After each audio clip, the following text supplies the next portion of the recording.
Hello दोस्तों, आज के इस लेक्चर में अनुनादी परिपथ जब किसी निकाय पर आरोपित बाह्य ऊर्जा स्रोत की आवृत्ति उस निकाय की स्वाभाविक आवृत्ति के बराबर हो जाती है, तब इस अवस्था को अनुनाद कहते हैं या परिपथ अनुनादी परिपथ कहलाता है। ठीक है, यानी जब कोई निकाय हो और उस निकाय पर बाह्य स्रोत लगाया जाए और उस बाह्य स्रोत की जो आवृत्ति होगी उस निकाय पर और उस निकाय की जो स्वाभाविक आवृत्ति है, जब दोनों आपस में बराबर हो जाती हैं तो उसे क्या कहते हैं? अनुनाद कहते हैं। और इस परिपथ को अनुनादी परिपथ कहते हैं या VLCR परिपथ, जिसमें प्रेरण प्रतिघात यानी XL का मान धारती प्रतिघात XC के मान के बराबर हो, ऐसे परिपथ को अनुनादी परिपथ कहते हैं। LCR परिपथ दो प्रकार के होते हैं। नंबर 1 है श्रेणी अनुनाद परिपथ, दूसरा समांतर अनुनाद परिपथ। तो पहला देखते हैं श्रेणी अनुनाद परिपथ। श्रेणी अनुनाद परिपथ में इस परिपथ में प्रेरकत्व L, धारिता C तथा प्रतिरोध R तीनों श्रेणी क्रम में जोड़कर प्रत्यावर्ती स्रोत से जोड़ देते हैं। इस परिपथ की प्रतिबाधा निकालते हैं। तो LCR परिपथ श्रेणी परिपथ की वह विशेष अवस्था जिसमें प्रेरक प्रतिघात XL तथा धारती प्रतिघात XC के मान बराबर हो, अनुनाद कहलाती है। ये दोनों मान आपस में बराबर हो गए। हम जानते हैं कि Z बराबर होता है करड़ी में R² plus XL minus XC का स्क्वायर। ठीक है, यहाँ पर ये हम लोग पीछे इसका सूत्र का निरूपण कर चुके हैं।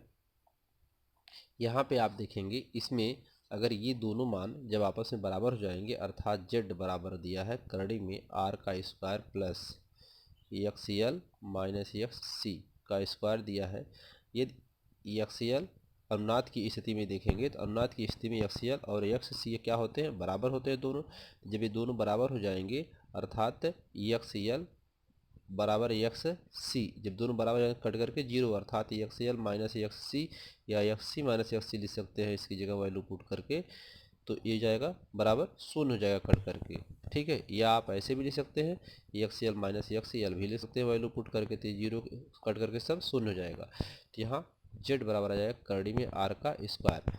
अब इसके बाद दोनों पक्षों का यहाँ पे वर्ग कर देते हैं। दोनों पक्षों का वर्ग करने पर, दोनों पक्षों का वर्ग करेंगे तो आपको मिलेगा Z² बराबर R का स्क्वायर। यहाँ पर R² और करड़ी हट जाएगा तो केवल R² बचेगा। अब स्क्वायर बराबर होने की अवस्था में स्क्वायर को काट देंगे तो Z बराबर क्या बचेगा? R। इस स्थिति में Z क्या होगा? मिनिमम होगा अर्थात न्यूनतम होगा। इस स्थिति में Z का मान न्यूनतम होगा, यानी तब यहाँ पर जब Z का मान न्यूनतम हो जाएगा तब हम अब धारा I जो है इसका हम IRMS निकाल लेते हैं। RMS निकाल लेते हैं, वर्ग माध्य मूल मान निकाल लेते हैं धारा का। ये होता IRMS, धारा का वर्ग माध्य मूल निकाल लेते हैं तो Z मिनिमम बराबर क्या हो जाएगा? V अपान IRMS हो जाएगा। ये R का मान होता है ओम के नियम से, R बराबर होता है V अपान I, तो I बराबर क्या हो जाएगा? I बराबर हो जाएगा V अपान यहाँ से I बराबर I बराबर V अपान R हो जाएगा।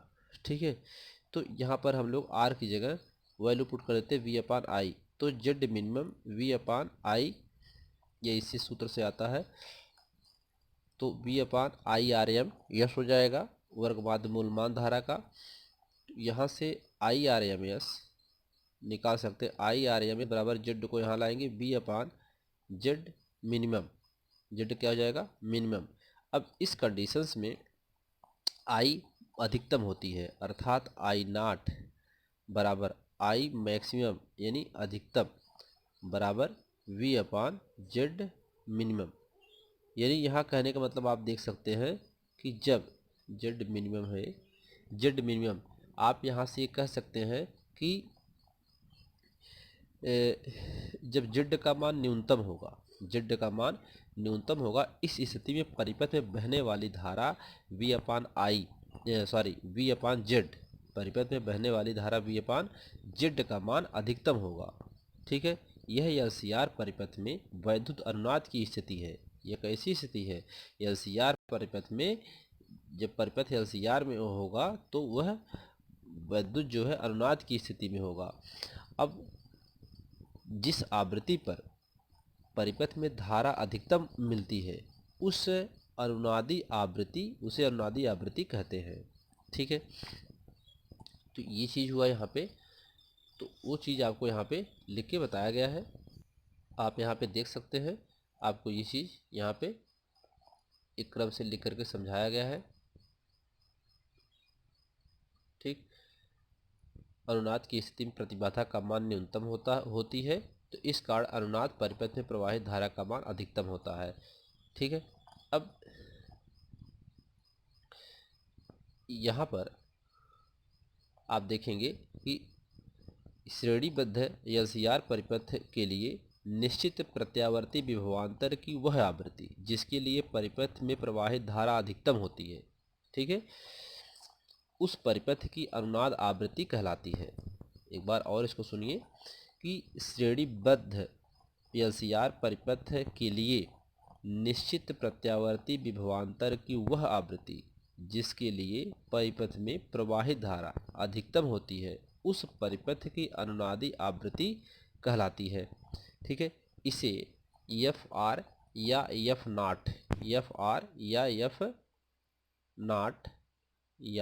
एफ नॉट से प्रदर्शित करते हैं। ठीक है, अब वैद्युत अनुनाद की अवस्था में एक्स एल बराबर एक्स सी होता है, ये हम जान चुके हैं। तो ओमेगा एल बराबर 1/ओमेगा सी, इसका मान होता है ओमेगा एल, इसका मान होता है 1/ओमेगा सी। ये सब हम लोग पीछे लेक्चर में पढ़ चुके हैं। ठीक है, ओमेगा एल और ओमेगा सी यानी हम लोग क्या, एक्स एल बराबर एक्स सी, तो इसका मान होता है ओमेगा एल, इसका मान होता है 1/ओमेगा सी। इसे क्रॉस मल्टीप्लाई कर दीजिए, तो ये हो जाएगा omega L into omega C बराबर 1। यहाँ से omega square into L C बराबर 1, तो ओमेगा स्क्वायर बराबर 1/एल सी हो जाएगा। यहाँ से जब रूट हटाएंगे तो 1/करड़ी में एल और सी हो जाएगा। ओमेगा का मान होता है, ये हम लोग जानते हैं कि एफ नॉट या आर, आप लिख सकते हैं 2 पाई एफ नॉट या आर बराबर 1/करड़ी में एल और सी। यहाँ से एफ नॉट का मान निकालेंगे तो आपको मिलेगा 1/2 पाई, नीचे चला आएगा और करड़ी में एल सी। तो ये एफ नॉट का सूत्र आ गया, अर्थात यहाँ पर अनुनाद की आवृत्ति हम लोग निकाल लेते हैं। ठीक है, तो ये चीज़ यहाँ पे आपको लिख करके यही चीज़ बताया गया है। अब देखते हैं अनुनादी वक्र क्या होता है। ठीक है, अनुनादी वक्र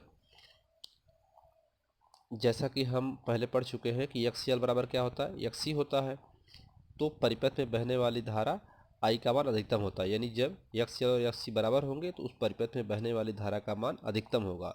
तो जिस आवृत्ति पर यह स्थिति मिलती है वह अनुनाद आवृत्ति अर्थात एफ नॉट कहलाती है। ठीक है, तो यहाँ पर इस फिगर को समझते हैं। इस फिगर में देखिए आप पहले, यह धारा जीरो से बढ़ते हुए अधिकतम मान तक पहुँचती है। धारा जीरो से बढ़ती यहाँ से और अधिकतम मान की तरफ पहुँचती है, और इधर क्या है, फ्रीक्वेंसी दिखाई गई है। तो अधिकतम धारा IRMS और अनुनाद स्थिति एफ नॉट को हम कह सकते हैं कि LCR परिपथ में तीनों स्थिति स्थिर रहे तो, यानी LCR तीनों क्या रहे, स्थिर रहे। अब यहाँ पर यह क्या है, इसकी अधिकतम IRMS दिखाया गया है धारा का, और यहाँ पर फ्रीक्वेंसी एफ नॉट अधिकतम दिखाया गया है। तो LCR परिपथ में तीनों अगर स्थिर रहें तो आरोपित वैद्युत बल की आवृत्ति 0 से 1 समान बढ़ाया जाए। अब 0 से 1 समान उसकी आवृत्ति बढ़ाया जाए, वैद्युत बल की आवृत्ति 1 समान बढ़ाया जाए तो अधिकतम मान IRMS परिवर्तित होता रहता है। यह मान क्या होगा, हमेशा आप देखेंगे यह परिवर्तित होता रहता है, मान बदलता रहता है धारा का, अगर आप फ्रीक्वेंसी को एक समान बढ़ाते हैं। यानी एफ का मान चाहे एफ नॉट से अधिक हो या कम हो, जो फ्रीक्वेंसी का मान है एफ नॉट से चाहे ज़्यादा हो या कम हो, यानी अधिकतम हो या कम हो, चाहे जो भी हो, चाहे यह मान यहाँ पर हो या यहाँ पर हो, कहीं पर भी हो एफ का मान, तो इस कंडीशन यहाँ पर हो यहाँ पर हो, तो अनुनाद यहाँ पर कम हो या कुछ भी हो तो धारा का मान अनुनाद की स्थिति में अधिक होता है। हमेशा धारा का मान क्या होता है, मैक्सिमम ही होता है, ज़्यादा ही होता है। यफ का मान यफ नाट से जितना दूर होगा, यफ का मान अर्थात यफ नाट या यफ आर बोलते हैं, जितना दूर होगा उससे ठीक है, जितना दूर होगा यफ नाट से प्रतिबाधा उतनी अधिक होगी और धारा उतनी कम होगी। धारा की आवृत्ति हमेशा क्या होती रहती है, परिवर्तित धारा की आवृत्ति जो है वह हमेशा परिवर्तित होती रहती है, आप देख सकते हैं। तो इस प्रकार से हमें एक वक्र ग्राफ प्राप्त होता है। ठीक, अब यहाँ पर जो आवृत्ति शून्य से क्या करें, शून्य से आवृत्ति आप यहाँ देखिए, आवृत्ति शून्य से क्या होती है, अधिकतम की तरफ शून्य से एक समान बढ़ाया जाए तो धारा का मान अधिकतम आई आर एम एस परिवर्तित होता रहता है, ऐसे बदलता रहता है, परिवर्तित होता रहता है। यानी जैसे जैसे अनुनाद स्थिति एफ नाट की ओर बढ़ते हैं वह धारा का मान बढ़ता है, तब अनुनाद स्थिति धारा का आई आर एम एस का मान अधिकतम हो जाता है। इसके बाद जब अनुनाद स्थिति आगे बढ़ती है, अब अनुनाद स्थिति क्या करती है, आगे बढ़ती है, धीरे धीरे आगे बढ़ती है, आगे बढ़ती रहती है, तब तो धारा का मान कम हो जाता है, तब धारा का मान क्या होता है, कम हो जाता है। तो देखिए धीरे धीरे क्या कर रही थी, यहाँ पर बढ़ा है, फिर जैसे जैसे आगे बढ़ रहा था वह क्या हुआ, यहाँ पर कम हो गया, धारा धारा का मान कम होता है। ऐसा इसलिए होता है क्योंकि अनुनाद से पहले धारा आरोपित वैद्युत बल से अग्रगामी होती है। ठीक है, इससे क्या होती है, अग्रगामी शुरू होती है, इसलिए ऐसा होता है। क्योंकि अनुनाद पहले धारा आरोपित वैद्युत बल से अग्रगामी होती है, इससे यह अग्रगामी होती है, आगे से चलती है, और अनुनाद अवस्था में दोनों समान कला में होते हैं। हम जानते हैं कि अनुनाद अवस्था में दोनों क्या होते हैं, समान कला में होते हैं। तथा अनुनाद के बाद जो धारा है वो वैद्युत बल के पश्चगामी हो जाती है। ठीक है, यदि आपको श्रेणी अनुनाद परिपथ की परिभाषा अगर समझनी है तो आप यहाँ से समझ सकते हैं और लिख सकते हैं यहाँ से कि देखिए, वह प्रत्यावर्ती धारा परिपथ जिसमें प्रेरकत्व L, धारिता C तथा प्रतिरोध R परस्पर श्रेणी क्रम में जुड़े होते हैं, तथा यह परिपथ इस प्रकार आरोपित प्रत्यावर्ती वोल्टता की आवृत्ति के लिए एक विशेष मान एफ नाट या एफ आर के संगत अधिकतम AC यानी प्रत्यावर्ती धारा को अपने अंदर से प्रवाहित होने देता है, श्रेणी अनुनाद परिपथ कहलाता है। ठीक है, एक यहाँ पर पॉइंट है कि जो श्रेणी एलसीआर परिपथ का उपयोग जो होता है यह रेडियोग्राही में किया जाता है। ठीक है, इसका उपयोग हम लोग कहाँ करते हैं, रेडियोग्राही में करते हैं। यानी जो आवृत्ति होती है अनेक विद्युत वाहक बलों पर आरोपित किए गए अनुनाद वाले आवृत्ति के, ये जो अनुनाद आवृत्ति विद्युत वाहक बल के सापेक्ष परिपथ में बहने वाली धारा अधिकतम होती है। ठीक है, तो वैद्युत अनुनाद की इस गुण का उपयोग हम लोग अनेक आवृत्तियों में करते हैं, अनेक आवृत्तियों के विद्युत वाहक बलों में से किसी आवृत्ति विशेष से के विद्युत वाहक बल को छांटने के लिए किया जाता है। जैसे हम उदाहरण के लिए समझते हैं कि श्रेणी अनुनादी परिपथ का उपयोग रेडियोग्राही यानी रेडियो रिसीवर में किया जाता है। रेडियो में एक श्रेणी एलसी परिपथ होता है, जो हमारे पास रेडियो होता है उसमें एक श्रेणी एलसी होता है, एलसी परिपथ होता है जो एंटीना से जुड़ा होता है। विभिन्न प्रसारण स्टेशनों से आने वाली तरंगों इस परिपथ के विभिन्न आवृत्तियों के विभवांतर आरोपित करती हैं। जैसे ट्यूनर की घुंडी घुमाकर परिवर्तित संधारित्र की धारिता का मान इस प्रकार समायोजित करते हैं कि जो एलसी परिपथ होता है वो एलसी परिपथ किसी एक स्टेशन की आवृत्ति के लिए के साथ जो अनुनादित हो जाता है, तब उस आवृत्ति के संगत धारा का मान बहुत बढ़ जाता है। तो अन्य आवृत्तियों की संगत धाराएं बहुत क्षीण रहती हैं, अतः हमें केवल उसी स्टेशन से प्रसारित कार्यक्रम सुनाई देते हैं। ठीक है, तो ये है आपका अनुनादी वक्र। इसके बाद अनुनादी परिपथ की विशेषताएं। परिपथ की कुल प्रतिबाधा एक्स बराबर एक्स एल माइनस एक्स सी बराबर 0 होता है। ठीक है, अर्थात अनुनादी परिपथ का कुल प्रतिघात या परिणामी प्रतिबाधा प्रतिघात शून्य होता है। यानी कुल प्रतिघात या परिणामी प्रतिघात शून्य होता है परिपथ की कुल प्रतिबाधा जो होती है। ठीक है, ये पहला इसका विशेषता है। दूसरा है अगर दोनों बराबर हैं तो जेड क्या होगा, मिनिमम बराबर आर होगा। तो अर्थात अनुनादी परिपथ में प्रतिबाधा का मान न्यूनतम तथा प्रतिरोध के तुल्य होता है इस कंडीशन में। ठीक है, अगर वहाँ पर XL और XC बराबर है तो अनुनादी परिपथ में प्रतिबाधा का मान न्यूनतम अर्थात Z का मान न्यूनतम तथा प्रतिरोध के तुल्य होता है। IRMS ERMS अपान Z, E या B लिख सकते हैं, विद्युत वाहक बल या वोल्टता बोलते हैं उसको। ERMS अपान Z या BRMS, इसके पहले आपको ERMS और BRMS दोनों करके बताया गया, लेकिन इस टॉपिक में इसके पहले BRMS करके बताया गया। तो BRMS अपान Z, तो I यहाँ पर मैक्सिमम होती है, E अपान Z मिनिमम हो जाता है। ठीक है, ये आपको अभी करके बताया गया। tan फाई बराबर XL माइनस XC अपान R होता है, तो ये दोनों बराबर हो जाएंगे, जब बराबर हो गए शून्य हो जाएगा अपान R, अर्थात tan फाई का मान शून्य, फाई बराबर जीरो, यानी फाई का मान जीरो, अर्थात अनुनाद की अवस्था में विद्युत वाहक बल यानी विभवांतर जो विभव होता है तथा धारा में कलांतर शून्य होता है, यानी दोनों समान कला में होते हैं। ठीक है, इस समय दोनों क्या होते हैं, समान कला में होते हैं। यल व सी के सिरों पर विभवांतर वी नाट यल तथा वी नाट सी बराबर तथा विपरीत होते हैं। ये विभवांतर जो यल सी होता है उनके सिरों पर ये विभवांतर यल का और सी का दोनों बराबर होते हैं लेकिन विपरीत होते हैं।